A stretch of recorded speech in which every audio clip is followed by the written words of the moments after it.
faudrait un bonjour. Je sais pas, petit incident technique, je sais pas comment gérer ça exactement. Je sais pas comment si on me voit, si on me voit pas. Je ne sais pas comment tout ça se met en place. Euh, J'essaye d'envoyer ça. Je suis désolé. Euh, voilà. Si vous venez sur ma page, normalement publique, vous devriez me voir. Merci de me faire signe si effectivement quelqu'un euh, veut venir à mon secours technique pour ces questions de, Est-ce que vous m'entendez? On t'entend et on te voit. Merci Bénédicte de me dire ça. Écoutez, quelques sueurs froides pour partir ça. J'ai pas vraiment compris pourquoi à partir de mon ordinateur ça ne fonctionnait pas. Et ça ne fonctionne qu'à partir de mon téléphone. Alors bon, on se rattrape sur le téléphone. Merci de me suivre quand même. Alors, et désolé encore. Voilà. Alors, sur l'ordi, on me dit que oui, sur la page, ça marche. Bon, je vois qu'on est quelques-uns à se rejoindre. Merci. Alors, j'envoie un mot sur la page publique. Excusez-moi, j'essaye de gérer ça en même temps. Les questions techniques. Ceux qui m'ont accueilli,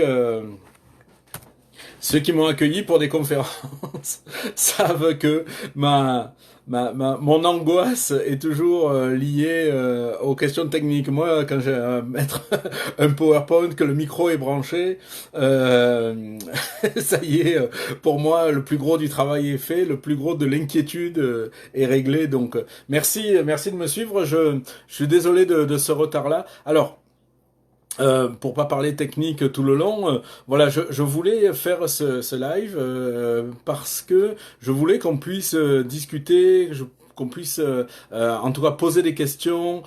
Alors, à la fois pour les circonstances, parce que bien évidemment les circonstances sont... merci de me rassurer que tout fonctionne bien. Merci, bonjour à tout le monde de me rejoindre. Et encore désolé pour ce petit retard. Alors... oui, on est donc dans une situation un petit peu, bon, le confinement, on est dans une situation un peu particulière. Je pense qu'il y a comme la moitié de l'humanité qui est confinée. Les gens se tournent vers les parias que nous étions, où on nous disait, bon, mais vous faites l'école à la maison, vous êtes bien des bizarres. Et puis finalement, là, on est devenus des experts d'une éducation sans école. Évidemment, je dois quand même signaler que ce n'est pas tout à fait la même chose. Il faut en être conscient parce que quand on est dans une éducation sans école, on est ouvert sur le monde. Il y a des familles en voyage, il y a des familles, bon, même quand on est dans une ville, on prend les vélos, on va dans les parcs, on va dans les musées. Bon, voilà, donc tout est ouvert, bon, plein de monde, plein d'amis, on peut se rejoindre dans des parcs, nous on organise des jeux de rôle grandeur nature. Bon. Alors, tout ça qui est beaucoup plus difficile maintenant, en période de confinement, on peut pas vraiment dire que ça soit comparable à ce que les gens appellent d'habitude l'école à la maison, sachant que, bon, en général, on fait pas l'école et on reste pas dans le cadre de son logement ou de sa cuisine, quoi. Alors, mais il y a des questions par rapport à ça. Il y a aussi des questions bon, évidemment, dans la relation parent-enfant. Des fois, il y a même des questions, bon, des questions de couple, des questions plein de choses qui se passent parce qu'on est un peu les uns sur les autres. Et puis, comment d'habitude, alors que les enfants, bon, sont dehors, peuvent aller jouer, etc., on a déjà du mal, des fois, à régler les questions de temps devant l'écran ou de choses comme ça. Et là, ils sont à la maison, il pleut dehors, il fait froid. Bon, c'est difficile de dire non, passez pas la journée devant l'écran. Enfin bon, bref, tout est beaucoup, enfin toutes les cartes sont rebattues, tout est un petit peu plus compliqué. Voilà, donc effectivement, nos réalités d'école maison, pour l'appeler comme ça, à défaut d'autrement, moi j'appelle ça l'éducation pirate. Je pourrais vous expliquer pourquoi. Voilà, donc voilà, je voulais faire un petit point là-dessus, répondre aux questions. Vous savez que depuis le début du mois de mars, en fait. Tu sais, on a lancé, fait ça avec mon ami Abdelkarim au Maroc, qui lui s'occupe de toutes les questions techniques, parce qu'évidemment, moi, vous avez pu le constater, c'est pas mon fort. Euh, donc on a lancé une formation d'éducation pirate. Alors ça c'est quand même chouette cette formation là parce que c'est véritablement plus un accompagnement évidemment. Il s'agissait pas de faire une école de unschooling, vous comprenez, ça aurait été tout à fait ridicule. Donc l'idée c'est comment on peut adopter une attitude, une posture, une philosophie, un regard sur l'enfance qui nous permettent de pouvoir vivre de façon heureuse et ensemble nos différentes libertés, bon, nos différentes façons de faire. Alors, écoutez, ça y est, là, je suis revenu un peu à mes esprits suite aux incidents techniques. Je suis à l'écoute de vos questions. Si vous en avez, écrivez-moi-les donc en direct. On commence à être nombreux, c'est bien. Écrivez-moi en direct donc si vous avez des sujets sur lesquels vous voulez qu'on revienne. Parce que si vous écrivez pas, vous savez ce qui va se passer. Moi, je suis bavard, hein, je suis capable de parler sans s'arrêter pendant une heure. Donc, mais je peux aussi répondre à des questions. Euh, on a on a quelque chose à avoir quand même assez rapidement dans nos façons de d'être dans ce confinement, dans cette période particulière. Déjà, bon. Les enfants, suivant les âges, comprennent pas trop pourquoi ils peuvent pas sortir. Alors il y en a qui le comprennent et qui du coup peuvent générer des inquiétudes. Il y en a qui le comprennent pas. Alors on a un accompagnement quand même particulier à avoir nous dans ces relations là. Un des pièges de cette période, ce serait de jouer au prof. Voilà. Alors ça, déjà prof c'est un métier, tout le monde n'est pas prof. Hein, déjà il faut se le dire. Euh, et alors une question Valérie, comment arriver à rester ancré face au contrôle pédagogique. Alors voilà, ben justement ça rejoint hein, ces choses-là parce que euh, nous, on n'est pas prof. Notre travail, notre accompagnement, notre fonction, notre rôle en tant que parent, je ne sais pas trop comment le dire, c'est euh, d'accompagner nos enfants dans leur épanouissement, dans leur développement. Alors, si on se bloque en se disant nous, la façon dont on va les accompagner, c'est la façon dont le font les profs à l'école et qu'on cherche à faire le prof sur la table de la cuisine, on se retrouve à avoir le pire des deux mondes. Et ça, c'est assez dramatique en fait, parce que on a vraiment on se retrouve dans une relation qui est complètement faussée. On a vraiment le pire des deux mondes. Bon, moi, je vous encourage à ne jamais perdre, peu importe les circonstances, que ce soit pour finir des épinards ou pour je sais pas quoi. On ne doit jamais perdre la relation heureuse et bienveillante avec nos enfants. Ça peut arriver qu'il y ait des conflits, on peut faire des erreurs, on peut s'expliquer de ça, on peut s'excuser, on peut reconnaître nos erreurs, mais on n'est pas un prof sur la table de la cuisine. Ça, c'est le pire des deux mondes. Alors, ça, c'est quelque chose qu'il faut faire comprendre quand on parle de contrôle pédagogique. C'est quelque chose qu'il faut faire comprendre aux inspecteurs, justement. Il y a quelque chose d'assez... comment dire quand ah oui, alors attendez, j'essaie de répondre en même temps. Des gens me demandent, ce n'est pas aujourd'hui. Euh, donc oui, pardon, j'essaye d'expliquer aux gens que c'est parti, que c'est sur la page. Si vous voulez nous rejoindre, ben merci de nous rejoindre. Alors, ce que je voulais dire par rapport au contrôle, c'est qu'il faut expliquer que nous, notre rôle, ce n'est pas d'être un professeur sur la table de la cuisine. Et donc, la grille d'évaluation qui pourrait nous être appliqué par un contrôleur en disant est-ce que vous avez fait tant d'heures de mathématiques, est-ce que vous avez fait ça, ne colle pas parce que ce n'est pas notre réalité et ce n'est pas non plus notre rôle. On n'est pas on veut pas reproduire en fait les malheurs de l'école.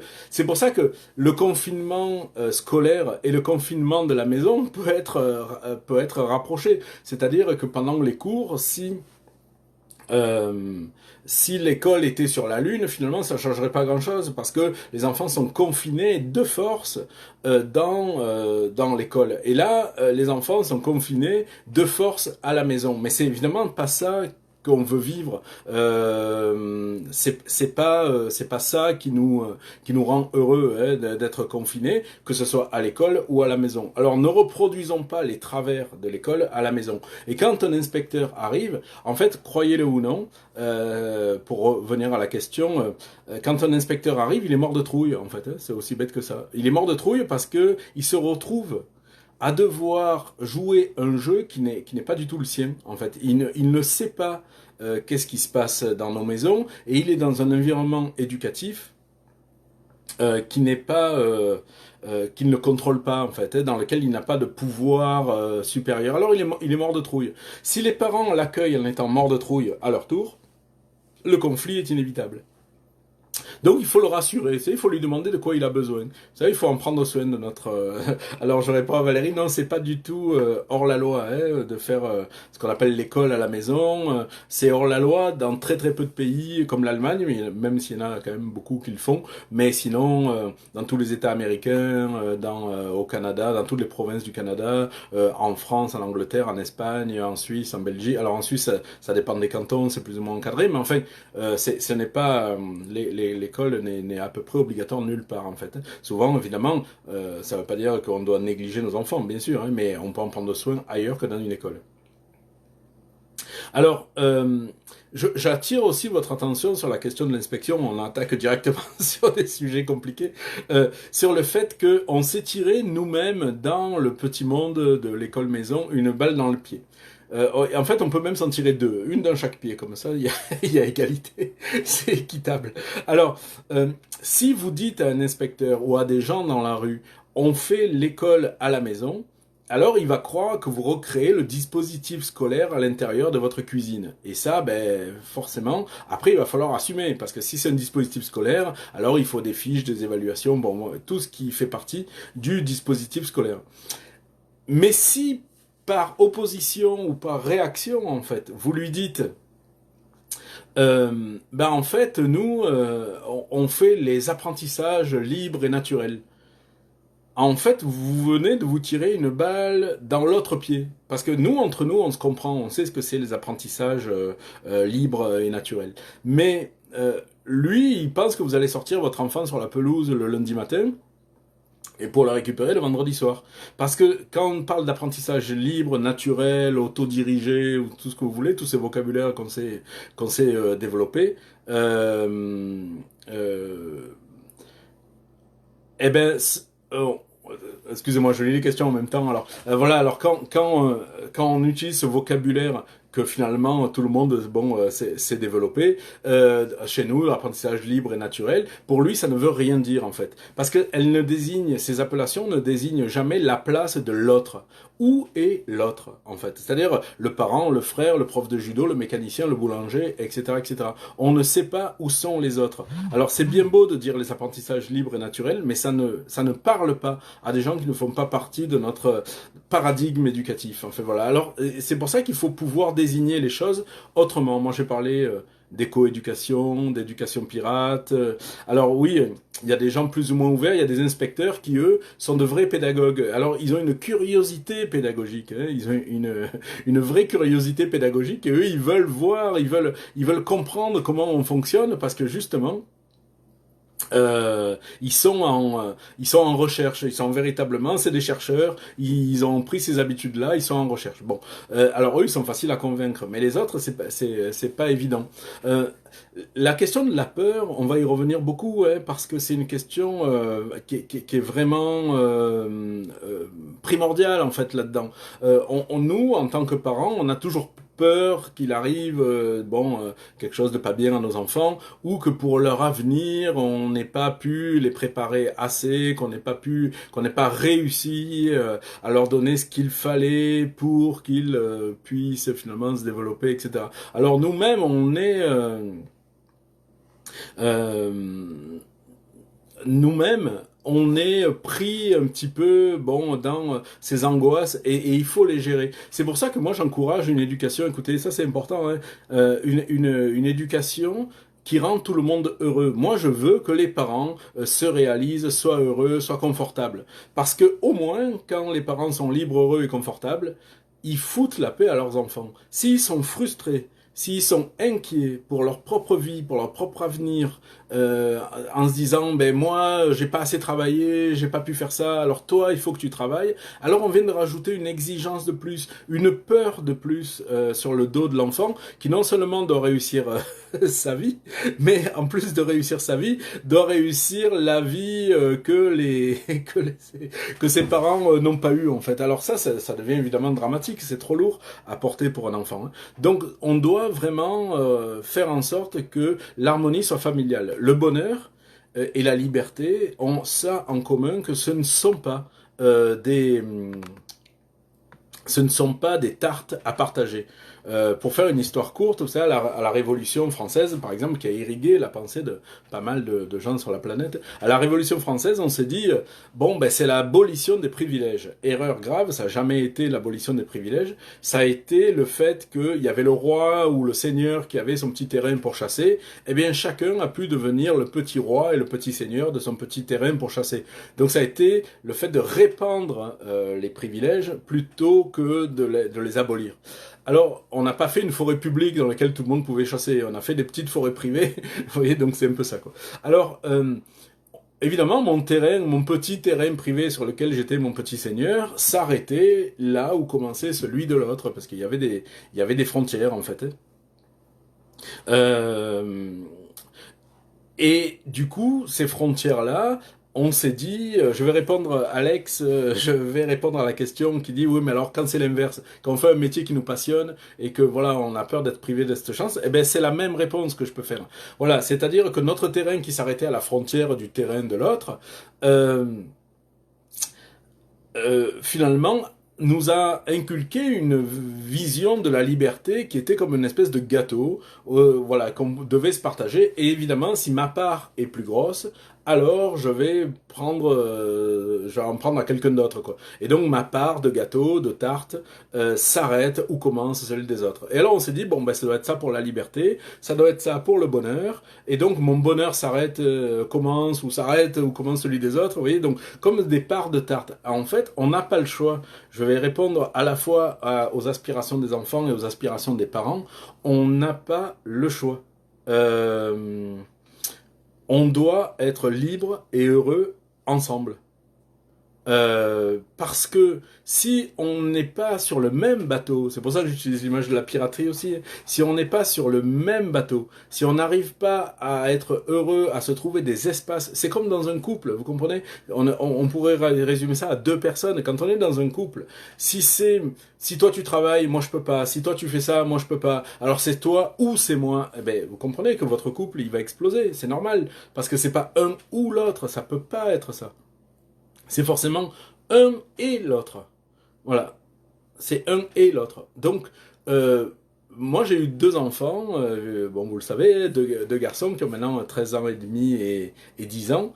Euh, Pendant ce temps, j'ai écrit des livres, j'ai fait une maîtrise. J'ai fait un doctorat, on a voyagé en famille, on a fait... Et tout ça, eh ben, moi, je me suis jamais, mais à aucun moment, senti limité par le fait que j'avais des enfants. Bien sûr, je passe énormément de temps avec les enfants. Encore aujourd'hui, c'est toujours ma priorité. Quand j'ai le choix entre faire quoi que ce soit ou être avec mes enfants, je choisis toujours être avec mes enfants. Voilà, donc ça c'est toujours ma priorité. Voilà, donc mes enfants sont toujours ce qui passe en premier. Mais il y a des moments où ah ben excusez-moi, j'ai un coup de fil à passer, là j'ai quelque chose à faire. Donc voilà, ce qu'on va faire, c'est que euh, euh, on va se trouver des espaces, des temps où on va pas se marcher sur les pieds. Et ils savent aussi, moi je les ai accompagnés, tu sais, à la gym, à n'importe quoi, à la musique, au jeu de Montréal, enfin bref, je les ai accompagnés partout pour leurs activités. Donc quand moi j'ai une activité à faire, quand j'ai quelque chose de particulier à faire, ils le savent. Là, pendant 1 heure, je suis pas disponible, mais c'est pas grave, je suis pas à leur service non plus. C'est simplement que je choisis toujours d'être avec mes enfants. Alors il y a plein de questions qui arrivent là sur alors et l'aspect financier. Ça aussi c'est pareil. Hein, si vous saviez, si vous faisiez ce calcul-là, si vous saviez combien ça coûte cher d'aller travailler, vous verrez qu'en arrêtant de travailler, on ne se prive pas de grand-chose en fait, parce que tout ce que vous devez dépenser pour aller travailler, acheter la deuxième voiture, les passes de métro, si vous vous levez 1 heure avant votre, tu sais, bon, vous vous levez, vous avez 1 heure pour vous préparer parce que vous travaillez dans un bureau, vous faut être un peu bien habillé. Bon, après vous avez 1 heure de transport, puis après vous allez travailler, vous revenez, encore 1 heure de transport, bon, etc., etc. Finalement, votre salaire à l'heure est vraiment plus bas que celui qu'on vous a annoncé, puisque vous faites des heures quand Ivan Illich appelait le travail fantôme. Mais en plus, parce que vous faites ça, eh bien, vous ne pouvez pas, évidemment, cuisiner, jardiner, vous achetez des plats tout prêts, vous allez voyager au mois de juillet, là où c'est les billets, par exemple, d'avion sont les plus chers, parce que forcément, eux, ils vont à l'école, vous travaillez, et donc ça vous coûte une fortune, en fait, de travailler, parce que vous auriez fait le même voyage au mois d'octobre, déjà, ça aurait été plus simple, parce qu'il y a beaucoup moins de monde, et on parle, si vous êtes une famille de 4 ou de 5 personnes, on parle de différence de milliers de dollars, ou d'euros, suivant, ou de dirhams, suivant où on nous regarde. Mais, alors, après, on peut vivre. Moi, je vis avec peu d'argent, hein, avec très peu d'argent depuis très longtemps. Puis de façon assez heureuse. Hein, y a pas de, y a pas de problème. Je me plains de rien. Mais simplement, déjà, on peut se rendre compte qu'en cuisinant, en faisant un truc, on peut vivre avec très peu. Quand je dis, tu sais, souvent dans des présentations, des conférences, tout ça, tu sais, si je vous montre ma feuille d'impôt, on les a fait aujourd'hui, excusez. Si je vous montre ma feuille d'impôt, vous allez voir que j'ai des revenus ridicules par rapport à, vous savez, voilà, les revenus d'un écrivain, hein, vous voyez ce que je veux dire? Il y a 1% des écrivains hein, qui vivent de leurs droits d'auteur. Moi, je fais quelques tournées 2 fois par an, tournées de conférences. Vous voyez, ça se résume à pas grand-chose à l'arrivée. Hein. Donc, on peut vivre avec très peu, mais quand on a tout ce temps à consacrer à soi, à ce qu'on veut faire, à ses enfants, on n'est plus dans ces logiques de travail. Moi, en libérant mes enfants de l'école, je me suis libéré du travail, en fait. C'est aussi bête que ça.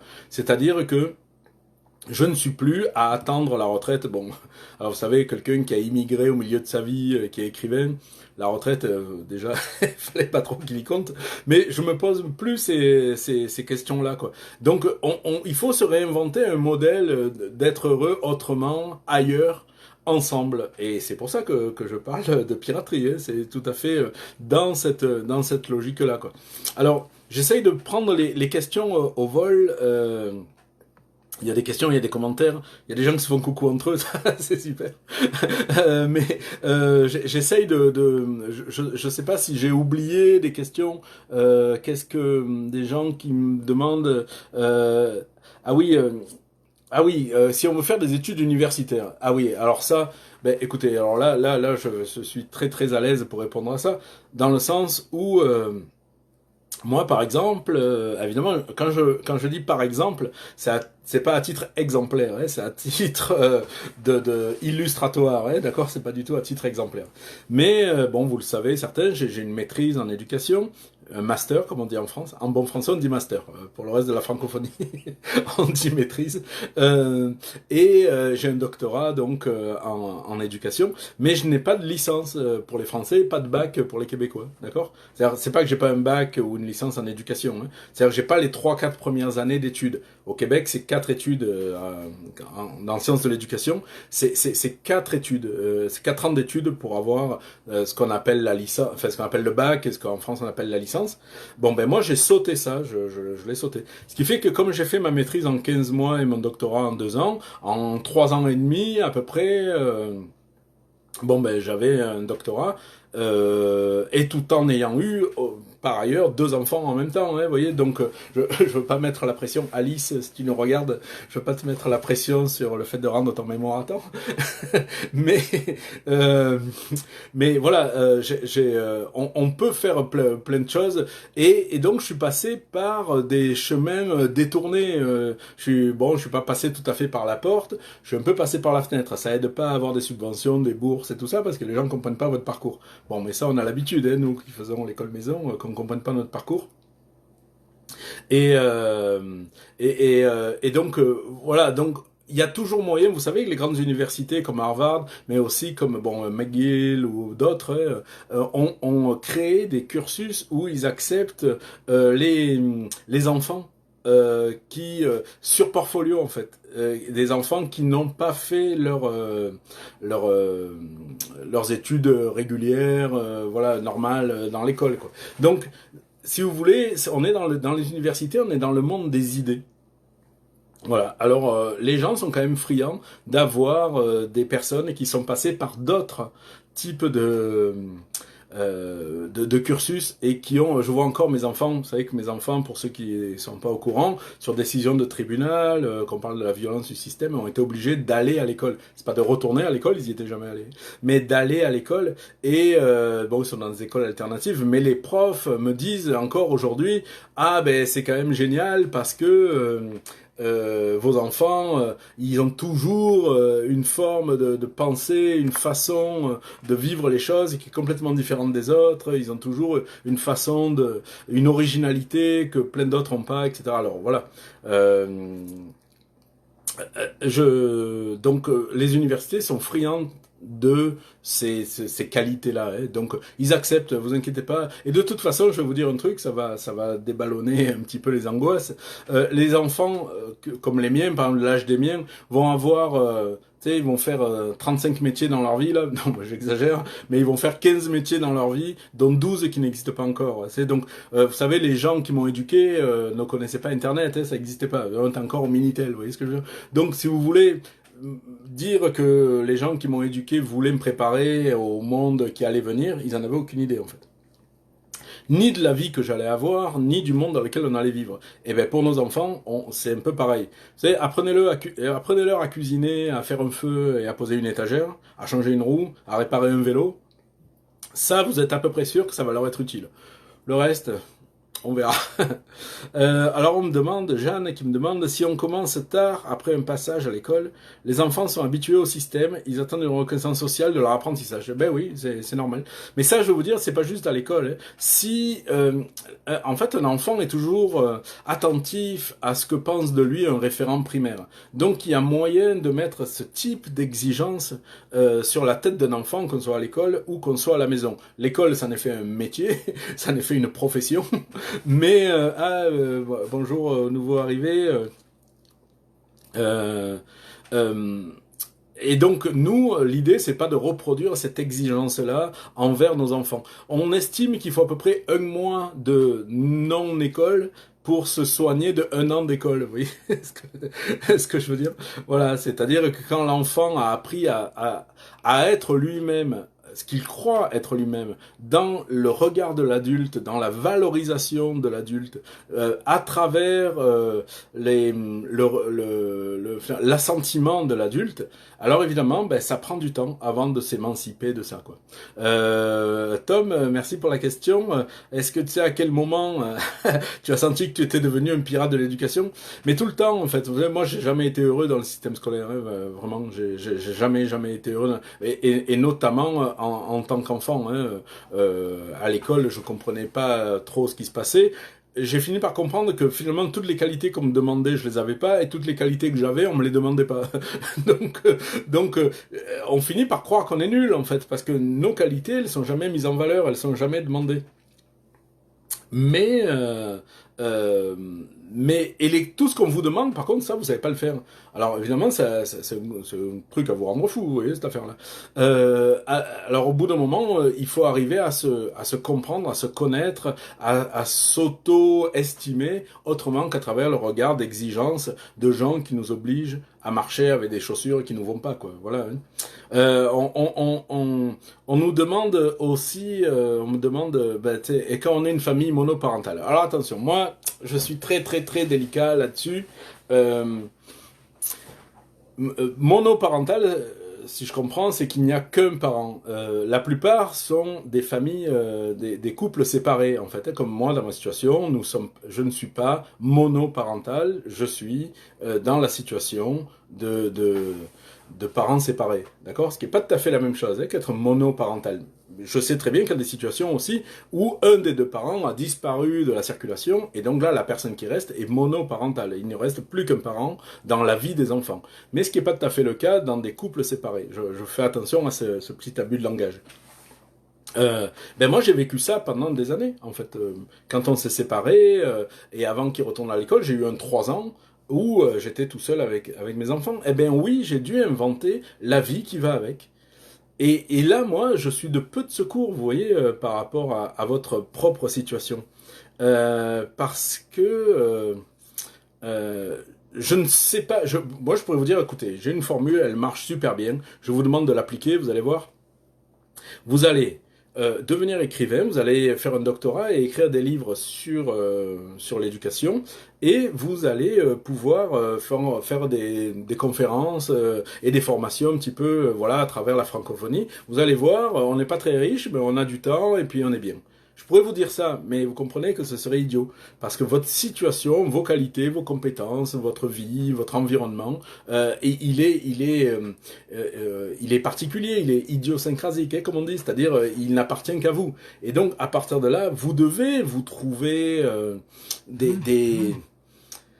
comment dire, des façons d'organiser votre, c'était quoi, la Twingo, on disait, à vous d'inventer la vie qui va avec, et c'est pas facile, en fait, c'est pas simple. Vous savez, c'est un peu, je prends souvent l'exemple, c'est comme quand on vient quand on devient végétarien, mais tu sais, au début, on sait pas être végétarien. Alors, on va au McDo puis on prend juste les frites, tu sais, parce que on ne sait pas être être végétarien, quoi. Alors, au bout d'un moment, on s'aperçoit qu'il y a des façons de distribuer, qu'il y a des recettes, qu'il y a des restos, il y a une gastronomie végétarienne. Et au bout d'un moment, ça pose plus problème à personne, mais ça prend quelques mois, quelques années des fois. Voilà. Donc c'est la même chose pour quand on décide de ne plus pas envoyer ses enfants à l'école. Il faut s'inventer la vie qui va avec et chacun doit composer avec ses qualités, son environnement. Il y en a qui ont vendu leur maison parce qu'ils avaient une maison à vendre et qui sont partis faire le tour du monde en voilier. Il y a des gens, voilà, il y a toutes sortes de gens et toutes sortes de réponses. En ce moment, ben, je sais pas si Déborah et Fred, nos amis suisses, et qui sont en tour du monde avec leurs enfants. Bon ben. Évidemment, le tour du monde est comme un peu, un petit peu, comment dire, freiné par bon le virus qu'il y a, etc. Mais alors, les deux sont des comédiens, sont des acteurs. Alors ils s'étaient plugués avec plein d'ambassades suisses à travers le monde pour faire jouer des spectacles. Alors ils ont trouvé cette formule-là pour pouvoir voyager une année avec leurs enfants. Donc voilà, chacun y va avec son talent. Alors on me pose aussi des questions. Pour quel type de motif les tribunaux peuvent obliger des enfants à aller à l'école? Ah ben en fait, tout simplement parce que c'était à la demande de leur mère en fait, hein, dans mon cas. Donc dans mon cas, ce qui s'est passé, c'est que leur mère voulait qu'ils aillent à l'école, moi je voulais pas, eux ne voulaient pas non plus. Et évidemment, les tribunaux ne sont pas des lieux où se déploie assez facilement la pensée alternative, vous voyez. Alors, et ça m'a amené à une réflexion assez large là-dessus parce que en fait, on me pose la question, Yasmine, comment convaincre le papa qui est pas d'accord? Ben, écoutez, voilà un truc, c'est qu'on ne peut pas donner ce qu'on n'a pas. Vous comprenez? Si vous réveillez votre enfant tous les matins en lui disant bon là, allez, il faut que tu ailles à l'école et etc etc. Bon, et qu'il lui dit oh mais j'ai pas envie, il dit mais attends, tu crois que moi ça me fait plaisir d'aller travailler à l'autre bout de la ville pour un salaire de misère? Voilà. Alors évidemment, si on est dans ce genre de vie là, qu'on a validé le fait qu'on n'a pas le choix, parce que dans la vie, c'est comme ça, on n'a pas le choix. Alors, évidemment, on inocule à notre enfant le fait qu'il n'a pas le choix non plus, et du coup, on est pris dans une sorte de vie où nous, on pense qu'on n'a pas le choix, et on ne peut pas transmettre cette notion, ces aspirations, cette envie, cet élan de liberté, parce que nous, on le porte pas, quoi. Voilà. Alors, il faut qu'on arrive à être des gens libres et heureux. Il faut le faire pour nous. Et il faut le faire pour nos enfants. Parce que si on n'est pas libre et heureux, eh ben on va avoir du mal à le transmettre. Voilà.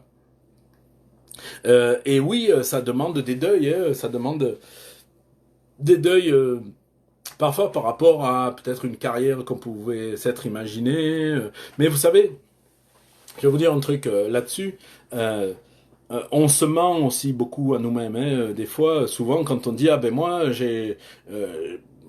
j'ai une carrière, voilà, je sais pas, d'architecte, ou je suis président, directeur général d'une grande société. Je passe ma vie dans des grands hôtels, en allant voir toutes les succursales de ma société, etc., etc. Euh, bon, on est dans on est dans ce truc-là, et quand on dit mais alors du coup tu vois jamais tes enfants, hein. Et là on se ment un petit peu, on se dit mais tu sais, moi je fais tout ça pour eux. Tu sais. Alors moi je pose toujours cette question tordue, je leur dis ah ok tu fais tout ça pour eux, cela veut dire que si t'avais pas d'enfants, toi t'aurais jamais fait ça en fait. C'est vraiment pour eux que ça que c'est que tu le fais quoi. Toi tu le fais jamais pour toi ça. Alors là les gens ils sont un peu mal à l'aise parce qu'ils comprennent que non c'est pas en fait ils le font parce qu'ils ont envie de le faire tout simplement quoi. Alors ils ont le droit hein, de faire ça, mais voilà quand on choisit d'avoir des enfants alors attendez j'aurais pas un petit commentaire quand on choisit d'avoir des enfants euh, ben il faut aussi un petit peu être cohérent avec ça. Et on se dit que pendant quelques années, il va falloir être un petit peu attentif. Voilà quoi. Euh, ouais, on parle des écoles obligatoires, mais encore une fois, c'est jamais l'école qui est obligatoire. En France, c'est l'instruction publique. Enfin, c'est l'instruction qui est obligatoire. Parce qu'à l'époque où les lois ont été faites, sous Jules Ferry et tout ça, on parlait pas d'école, en fait, on parlait d'instruction. C'était la logique de l'instruction obligatoire. Voilà, quoi. Donc, euh, et voilà, donc non, l'école n'est pas obligatoire et il faut arrêter de dire que l'école est obligatoire. L'autre jour, j'ai écrit à France Culture, je leur ai dit attention, vous avez dit dans un de vos articles que l'école était obligatoire. Il faut arrêter de véhiculer cette idée-là parce qu'elle n'est pas juste en fait. Alors, est-ce que au Québec c'est la même chose? Au Québec, l'école n'est pas obligatoire, c'est pas l'instruction, mais disons que la loi date pas de la même époque et c'est pas tout à fait formulé pareil. On a, dans les législations, comme je vous dis, en Suisse, il y en a une par canton. En Belgique, suivant si vous êtes en Belgique francophone ou néerlandophone, ben c'est pas la même chose. Si vous êtes au Québec, enfin au Canada, c'est par province. Aux États-Unis, c'est par État. Bon, alors évidemment. C'est un petit peu bon voilà c'est un petit peu on pourra pas répondre à toutes les questions sur la législation parce que suivant où on est alors si vous avez des questions juste un petit conseil juste pour me faciliter la vie si vous avez des questions ou des commentaires merci d'essayer de faire des petits textes courts parce que là je vois Héloïse qui m'écrit un texte je vois Enabla, en tout cas, ah oui, Alban, j'imagine, qui m'écrit un texte. Mais c'est difficile pour moi de lire des textes trop longs. Hein.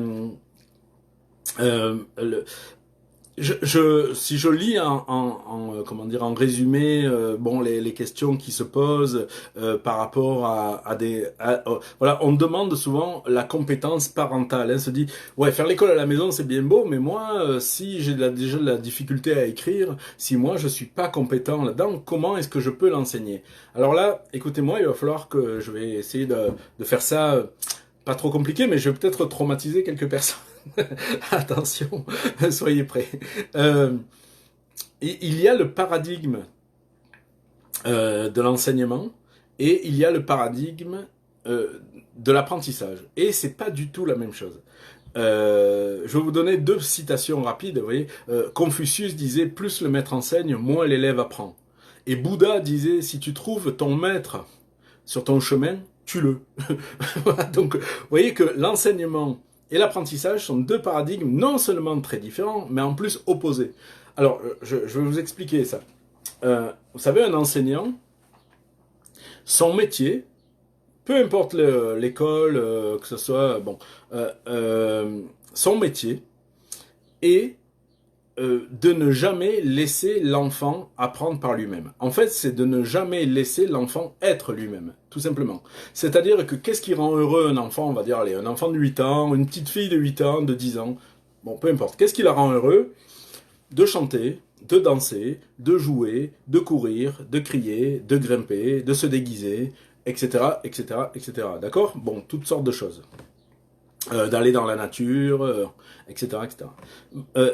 L'enfant à l'école pourra peut-être le faire à condition que ce soit organisé par l'adulte. Mais lui ne pourra jamais décider que d'un coup il va courir, crier, se déguiser, chanter et danser.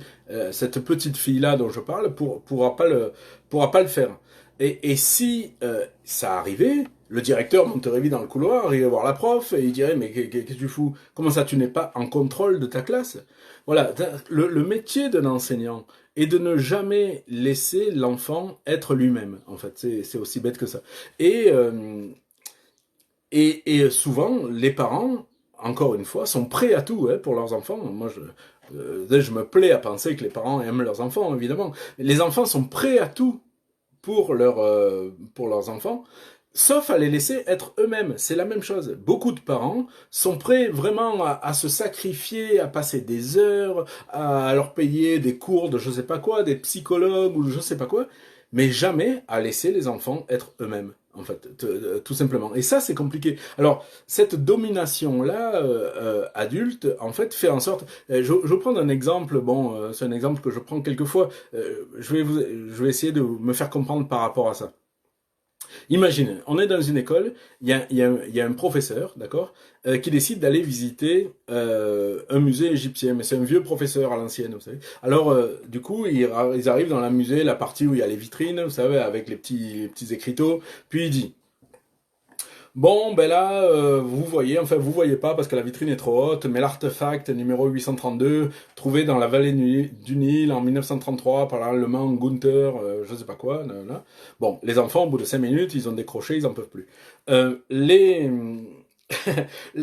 On prend maintenant l'excellent professeur, alors là, jeune et dynamique. Lui, il est arrivé une semaine avant dans le musée, il a construit une journée Indiana Jones avec des momies qui bougent, des tyroliennes, des fouilles archéologiques, etc., etc. Les enfants auront passé une journée fabuleuse, formidable, ils auront appris plein de choses, ils auront fait plein de trucs, ils ressortent, le prof est content, les enfants sont contents, les parents sont satisfaits.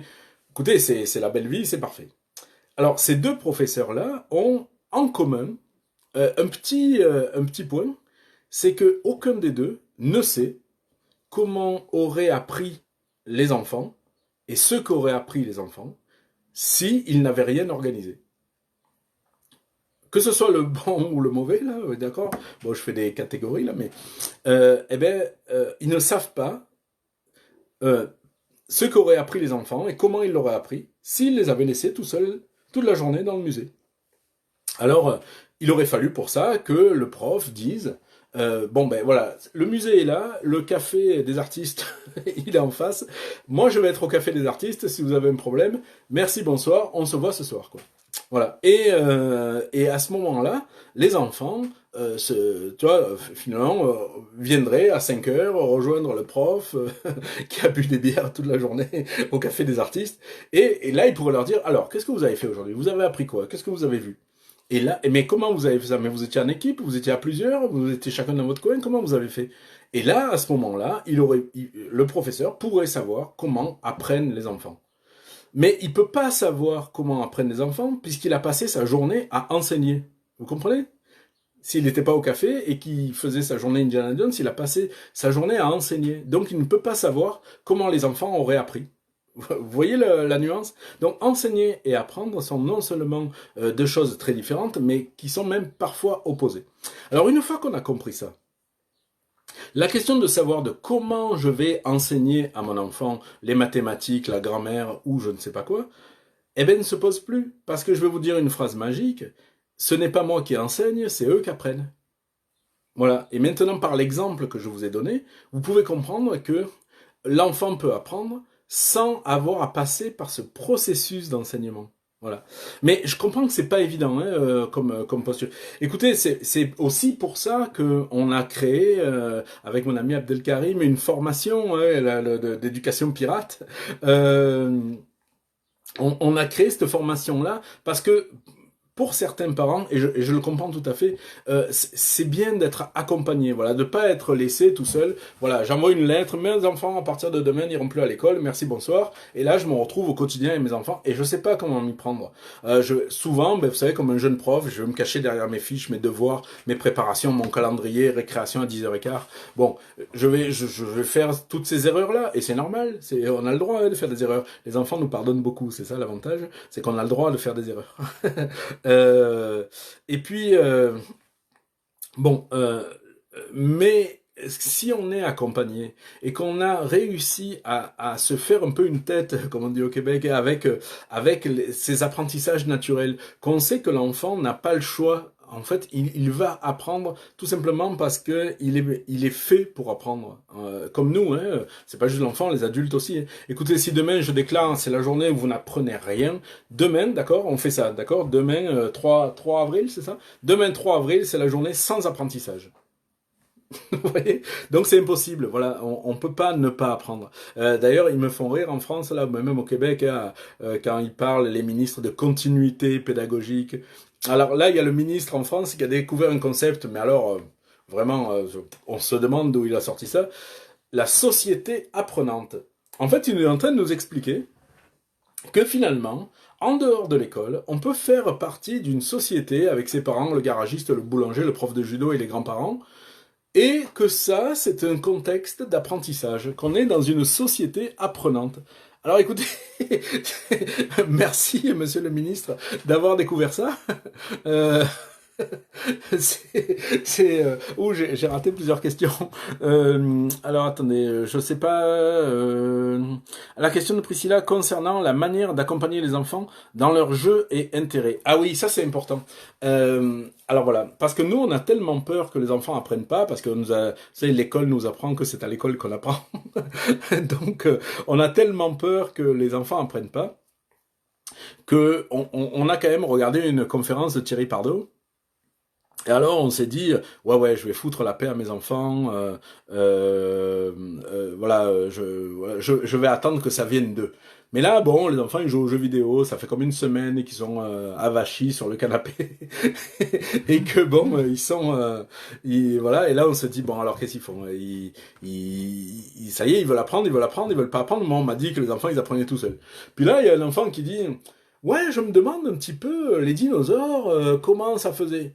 Et alors là, chérie, va chercher les cartons, ça y est, ils veulent apprendre. Alors là, vous sortez tous les sites internet que vous connaissez, euh, vous sortez tout, bon, enfin, tout ce que vous pouvez sortir sur les dinosaures et vous allez les ensevelir sous la connaissance que vous voulez enfin qu'ils apprennent parce que ça y est, vous avez vu un petit fil de la pelote et vous voulez dérouler toute la pelote. Bon, et ça, évidemment, c'est une erreur. C'est une erreur que j'ai faite aussi, et c'est une erreur de débutant. Je l'ai faite aussi. C'est-à-dire que, eh ben, vous allez simplement les dégoûter de l'apprentissage. Écoutez, la semaine dernière, j'ai mis une photo d'ailleurs de mon fils qui faisait de la physique avec des bulles dans une éprouvette et tout ça là. Euh, et, et, euh, et donc, il se demandait si si on mettait de l'eau, puis de l'huile. Si on remettait de l'eau par-dessus, est-ce que l'huile séparerait les deux portions d'eau? Vous voyez, il s'est posé, il s'est posé bon cette question-là quoi. Et j'ai dit ben écoute, on va essayer. Alors moi j'avais une éprouvette, c'était même pas une éprouvette de chimie, c'était un truc dans lequel j'avais acheté un bâton de vanille. Vous voyez, donc ça ressemblait à une éprouvette. Bon, alors du coup on a essayé ça. Et on s'est rendu compte que ça se passait pas comme ça. Donc bon, on a mis de l'eau par-dessus, tout ça. Je dis, mais peut-être que si on trouvait quelque chose, ouais, l'eau se chargeait, l'eau finalement, il y avait une petite bulle d'huile qui se faisait, puis l'eau tombait goutte par goutte, et les petites bulles d'eau entourées d'huile s'accumulaient en bas. Puis là, euh, euh, mon fils me dit, oui, mais si c'était quelque chose de plus léger que l'eau, peut-être que ça coulerait pas. Ah, j'ai dit, ben moi, plus léger que l'eau, maintenant j'ai l'alcool. Alors, il a fallu que je sacrifie quelques gouttes de ma bouteille d'absinthe. Et je suis allé chercher. Bon, c'est quand même une absinthe assez forte. Elle est à 69 % d'alcool, donc elle est quand même forte. Je dis, ben avec ça, peut-être on va voir. Et on a vu effectivement. Alors ça coulait aussi, mais ça coulait moins fort, etc. Bon, bref, on a fait cette expérience-là. C'était vraiment bien. Et à la fin, mon fils me dit. Ben, en tout cas, c'est cool, j'ai appris plein de choses. J'ai dit, mais moi aussi, parce que, tu vois, tu m'aurais demandé avant l'expérience comment ça allait se passer, j'aurais pas su répondre et tout ça. Alors, il me dit, ah, et merci de pas avoir, tu sais, de s'être arrêté à notre question, quoi. Merci de ne, parce que, bon, mon fils qui maintenant sait un peu comment ça marche à l'école, il dit, là, tu nous aurais dit, bon, ben, puisque c'est ça, on va noter l'expérience dans un cahier, alors vous allez faire la liste du matériel que vous avez utilisé, etc. Il me dit, mais là, tu nous aurais comme dégoûté à vie de poser ce genre de questions, et que la prochaine fois que j'aurais eu une question qui ressemble à ça, je me serais dit, surtout, tu te la gardes, tu vois. Parce que, alors, comment on les accompagne? Eh ben, tout simplement parce que les enfants ont envie de participer au monde, ils ont envie de connaître le monde. Alors, tout simplement, ils vont avoir plein de questions. Eh bien, à toutes ces questions-là, on essaye d'être là, d'être présent. Que pourrions-nous faire de moins et de répondre comme on peut. Et quand on ne sait pas, eh bien, on l'apprend ensemble. Quand vous êtes en voyage et que vous allez visiter la mosquée cathédrale de Cordoue en Espagne, d'accord, de Cordoba en Espagne. Vous vous dites pas, alors je vais préparer le cours, je vais faire des fiches, ils vont devoir faire ça, après on fera un exposé. Vous dites pas ça, vous rentrez, vous découvrez en même temps qu'eux, eux découvrent aussi, et tout le monde apprend, et chacun voit des choses que l'autre ne voit pas, et on se dit, ah t'as vu, j'avais pas vu qu'il y avait ça, ah je suis quand même étonné que ça soit fait comme ça. S'il faut, on va suivre un guide, on va acheter un petit livre sur le truc, enfin, peu importe, mais on va apprendre ensemble. Bon, et ben dans la vie, vous savez, euh, finalement, pour apprendre une langue, la meilleure chose qu'on connaît, c'est l'immersion. D'accord? Vous voulez apprendre l'espagnol, allez en Espagne, vous voyez, y a rien de mieux, vous voyez. Eh bien, je vais vous livrer un petit secret. Pour apprendre la vie, le mieux, c'est l'immersion aussi. Donc, ces espèces de oasis, de prisons, de confinement que peuvent être la maison ou que peuvent être l'école, pour apprendre ce qui se passe en dehors de l'école ou de la maison, écoutez, c'est idiot, vous comprenez, ça peut jamais marcher, quoi. C'est pas comme c'est pas comme ça que c'est fait. Voilà. Pour apprendre la vie, la meilleure chose, c'est l'immersion dans la vie telle qu'elle est, quoi. Voilà. C'est. Alors, écoutez, je vous, on avait dit qu'on avait à peu près 1 heure. Je sais pas si j'ai répondu à toutes les questions. Je vous encourage à aller voir sur mon site. Je mets plein d'informations, je mets plein de vidéos, je mets tout ça. Et puis, si vous voulez nous rejoindre sur le bateau de la piraterie, c'est réouvert maintenant, hein, c'est ça, on a décidé, vu bon les circonstances de confinement et les questions qui se posaient, les demandes qu'on avait aussi, on a décidé de réouvrir en fait l'accès à la formation. On l'avait fermé pour favoriser l'accompagnement, mais je vous donne l'adresse. Écoutez, c'est pirate au pluriel PIRATES tiré éducation.com/formation, pirate au pluriel éducation.com/formation, et vous allez voir, bon, on essaye de faciliter les choses. Je réponds quand même encore aux questions. Avantage des écoles libres. Alors, c'est quoi que vous appelez les écoles libres, Marie? Je sais pas ce que vous appelez les écoles libres. Il y a les écoles démocratiques qui évidemment répondent pas mal à la philosophie. Hein. Ah, merci Anaïs d'avoir mis l'adresse. Super. Les écoles démocratiques correspondent à cette philosophie de laisser les enfants apprendre par eux-mêmes, vivre ce qu'ils ont à vivre par eux-mêmes.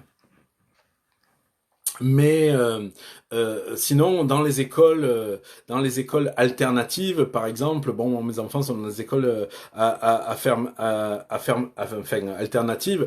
Bon, ben là, si vous voulez, ce qu'on peut constater, c'est que les adultes n'ont pas concédé 1 millimètre de pouvoir par rapport aux enfants. D'accord. Oui, Marie, c'est ça. Les écoles démocratiques, c'est un petit peu différent parce que, comme je vous dis, dans les écoles alternatives, bon, déjà il faut se méfier parce que tous les grands pédagogues, alors prenez-les autant que vous voulez, hein, c'est-à-dire Montessori, Freinet, De Crowley, Ferrer, enfin, ils sont tous nés en 1800 et quelques. Donc il n'y a pas moyen d'appliquer ce que eux nous recommandaient à leur époque. Par exemple, Célestin Freinet demandait à ce qu'il y ait des forges, vous savez, dans l'école. Parce qu'à l'époque, il fallait savoir faire un fer à cheval, etc. Donc évidemment, on ne peut pas, euh, euh, comment dire, reproduire exactement. En plus, bon, si on prend Montessori, par exemple, elle, évidemment, elle a jamais dit qu'elle allait faire un modèle. C'est son fils qui en a fait un modèle, etc. Donc, on peut pas plaquer des modèles comme ça. Et souvent dans les écoles, ce qui se passe, c'est que on est des désignés volontaires libres d'appliquer le modèle de liberté que le prof a décidé qu'on appliquerait. Vous voyez. Alors bon, toutes ces choses-là, les gens disent, vous savez, dans notre école, on peut faire des projets, alors qu'en fait, on a l'obligation, l'injonction de faire des projets, ce qui est complètement différent. Euh, alors, dans les écoles démocratiques, évidemment, c'est un peu différent parce que là, l'adulte a renoncé à ses velléités de pouvoir, en fait. Voilà, l'adulte a renoncé à exercer un pouvoir sur l'enfant. Et ça change tout, vous comprenez? Voilà, c'est-à-dire que ça veut pas dire que l'enfant fait n'importe quoi, fait ce qu'il veut ou quoi que ce soit, c'est pas ça du tout. Ça veut dire simplement que on a un vivre ensemble à créer, un vrai vivre ensemble, pas la novlangue qui habille le mot de discipline, mais on a à fonctionner ensemble comme vous savez, regardez, je vais vous prendre un exemple tout simple. Si moi, on part en camping et que je vous dis, ah oui, alors au fait, on va partir en camping, nous tous là, connectés ensemble. Alors juste, j'aimerais vous préciser un truc. S'il y a le moindre moment de conflit ou le moindre désaccord entre nous, n'oubliez pas, c'est moi qui aurai toujours raison et c'est moi qui aurai toujours le dernier mot. D'accord? J'espère que vous êtes conscient de ça, que ça vous satisfait, parce que c'est comme ça que ça va se passer. C'est toujours moi qui aurai le dernier mot. Évidemment, vous allez vous dire, ouais, mais attendez, moi, jamais je pars en camping avec toi. Vous comprenez? C'est normal. Donc, dans une école, essayez de me trouver, alors je parle pas des écoles alternatives, démocratiques, hein, mais dans les écoles privées, publiques, alternatives, essayez de me trouver une seule situation pour laquelle un enfant pourra avoir le dernier mot face à un adulte, n'importe quel adulte, à propos de n'importe quel sujet. Vous voyez ce que je veux dire? Voilà, donc l'adulte, malgré tous les grands mots et les grands pédagogues qu'on invoque, Montessori, Freinet, Steiner ou je sais pas qui, n'a jamais renoncé à un millimètre de pouvoir qu'il exerce sur l'enfant. Ce qui n'est pas le cas dans les écoles démocratiques. Alors Frédéric Miquel, je sais pas si tu nous regardes, mais j'adore citer cette anecdote que tu m'avais racontée où il y avait eu un conflit, un ado du point d'eau avait fait bon n'importe quoi, je sais plus exactement, et donc Frédéric, qui était bon le fondateur de l'école, l'avait un petit peu sermonné en disant oh tu peux pas faire ça, etc. Et alors il y avait eu un conseil de justice, comme ça se passe dans les écoles démocratiques, où on avait décidé que l'ado qui avait fait n'importe quoi, il serait exclu de l'école une journée. Et on avait aussi estimé que Frédéric n'avait pas à s'énerver, et donc il a été exclu de l'école une journée. Voilà, et ça c'est les enfants et les adultes, en fait tout le monde qui l'ont décidé, parce que, alors j'adore cette anecdote-là, parce que justement, elle est révélatrice du fait que les pouvoirs n'est pas dans les mains uniques de quelqu'un qui l'exerce, en juste travestissant les mots. Vous savez, dans l'école, dans l'école alternative de mon plus jeune, de Heikem, alors, vous savez, on n'est jamais puni. Il n'y a pas de punition. On est en rattrapage. Vous voyez, voilà. Il n'y a pas de notes non plus. Vous savez, en Amérique du Nord, on utilise beaucoup A, B, C, D. Bon. Alors, il y a pas de notes A, B, C, D. Ça, non, non. Oula. Nous, on n'est pas comme ça. On a, on a nord, sud, est, ouest. Vous voyez ce que je veux dire? Bon, voilà. Donc, on peut aussi arrêter de nous prendre pour des idiots. Mais bon voilà. Donc, mais dans les écoles démocratiques, oui. Alors évidemment, les écoles démocratiques, on leur fait la chasse, on leur fait la guerre. Bien sûr, on leur fait cette guerre-là, tout simplement parce que. Ah merci pour ceux qui doivent partir. Ouais, je m'étale un peu parce que comme on a commencé un peu en retard, je voudrais que vous en ayez pour votre investissement. Alors on va finir dans encore 5 minutes. Euh, alors oui, on fait la guerre aussi à l'école maison. En fait, c'est une histoire de peur, vous savez. Quand la liberté fait peur parce que la plupart des gens, moi très naïvement, hein, à peu près toute ma vie, je m'étais dit, quand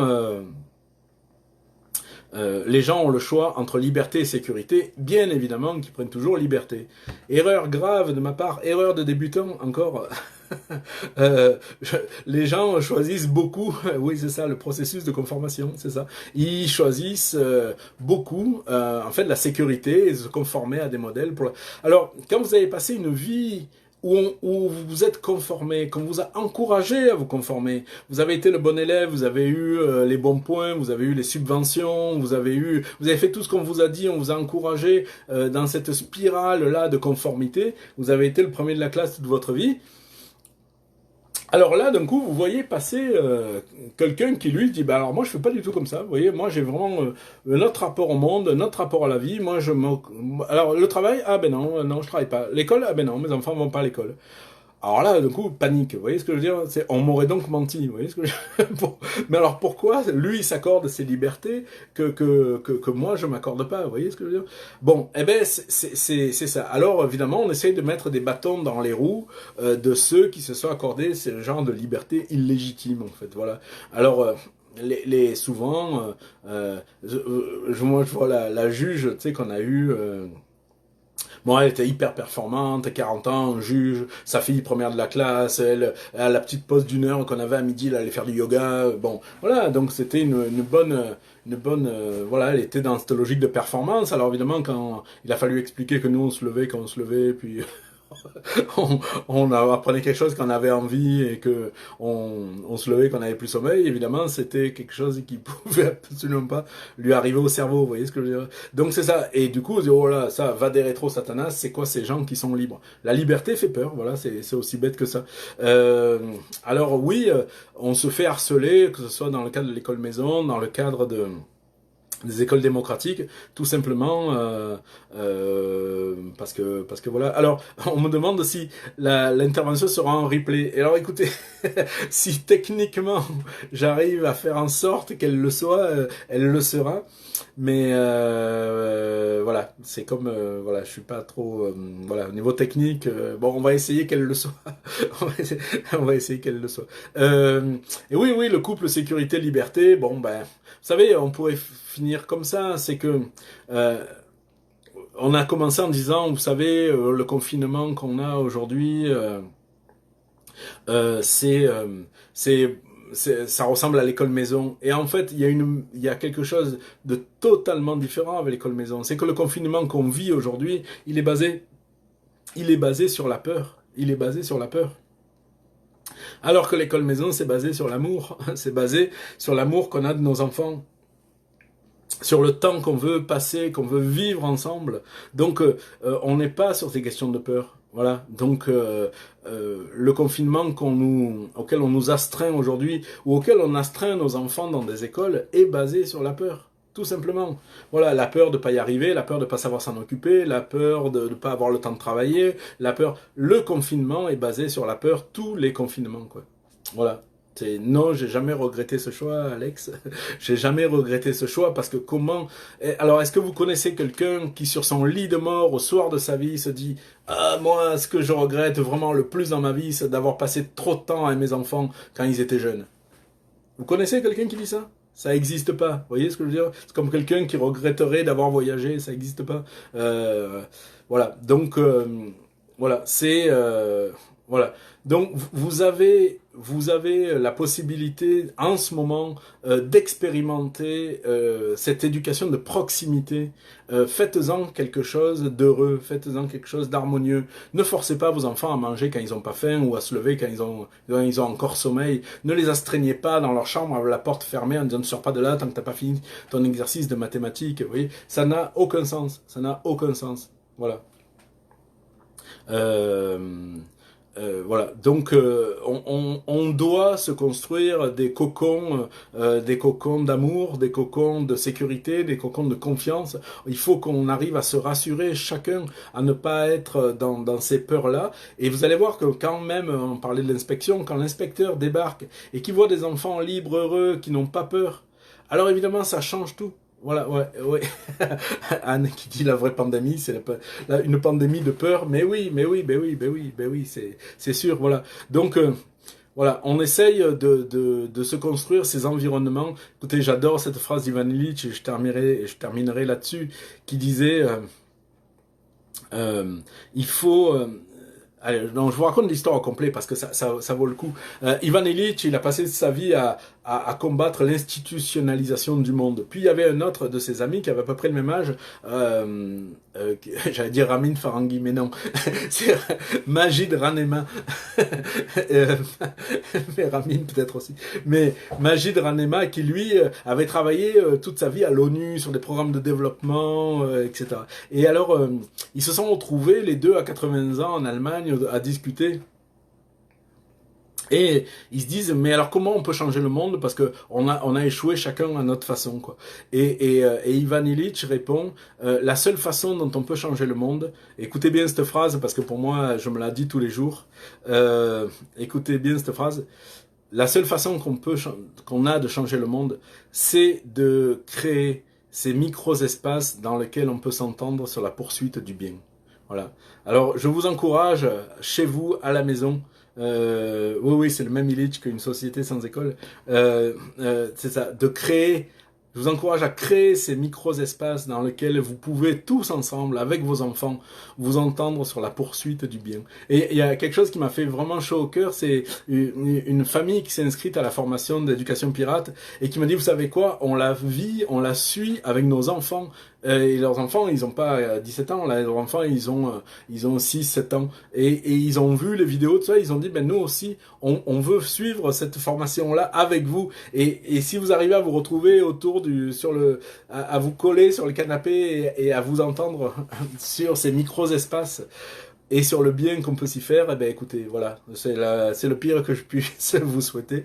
Je vous remercie, on a été nombreux, vraiment, je vous remercie de m'avoir suivi tout le long on se retrouve bientôt. Peut-être je ferai d'autres présences vidéo si techniquement j'arrive à ne pas devenir fou avec ça. Et ben, je vous remercie, merci de m'avoir suivi. C'était vraiment un bonheur. J'ai pas pu dire bonjour, coucou à tout le monde, mais ça me fait chaud au cœur. Donc à très bientôt. Et puis voilà. Au revoir. Merci. Alors je vais essayer d'arrêter maintenant la vidéo pour voir comment ça marche. Je vais peut-être avoir une assistance technique nécessaire. Je dois appuyer sur terminer, j'imagine.